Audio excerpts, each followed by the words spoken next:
जब तक supreme court का इस बारे में निर्णय नहीं आता, कोई भी राज्य इसके बारे में एक दूसरे राज्य पर क्लेम या तो डिमांड जनरेट नहीं करेगा, या तो यात्रियों को या व्यापारियों को किसी भी प्रकार की परेशानी न झेलनी पड़े। कुछ फेक ट्विटर्स सर्वोच्च नेताओं के नाम से जनरेट किए गए, अन्य भाषा भाषी जो लोग बस रहे हैं इनके हित में, अब इसको कम से कम राजनीतिक मुद्दा न बनाया जाए। सीमा को लेकर विवाद उत्पन्न हुआ था,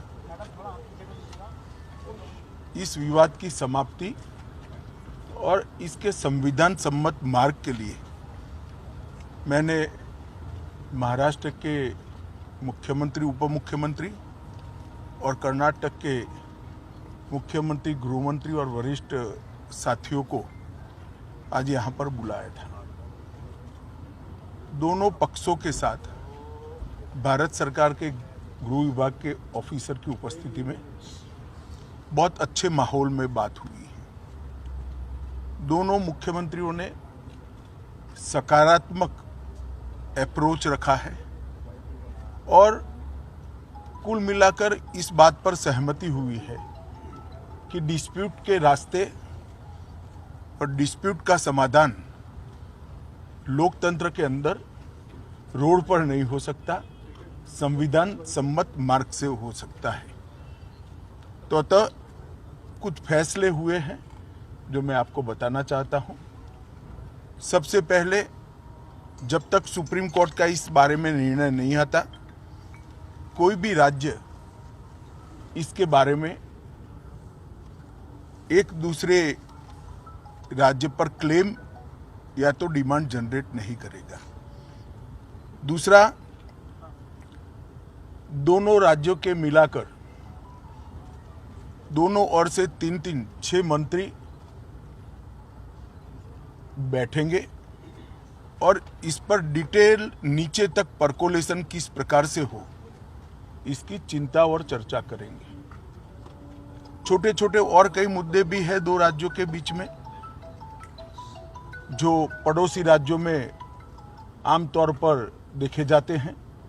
ऐसे मुद्दों का निवारण भी ये 3 मंत्री दो ओर से जो है वो ही करेंगे।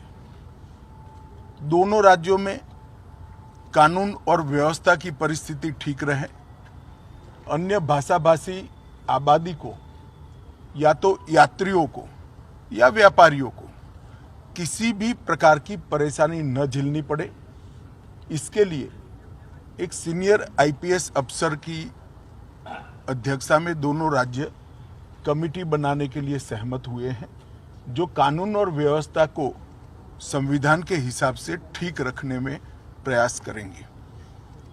जब मामलों की चर्चा भी हुई तो ये भी ध्यान में आया है कि पूरे मामले में फेक ट्विटर ने भी बहुत बड़ा रोल निभाया है।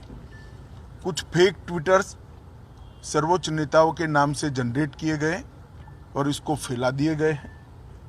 और ये मामला बहुत गंभीर इसलिए है कि इस प्रकार के ट्विटर से दोनों ओर की जनता की भावनाएं उद्वेलित होती हैं और घटनाएं जन्म लेती हैं।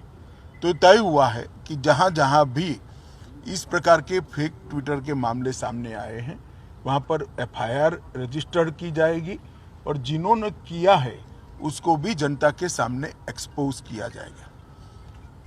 तो एक बहुत अच्छा, एक प्रकार से सर्वसम्मत निर्णय आज की बैठक में हुआ है।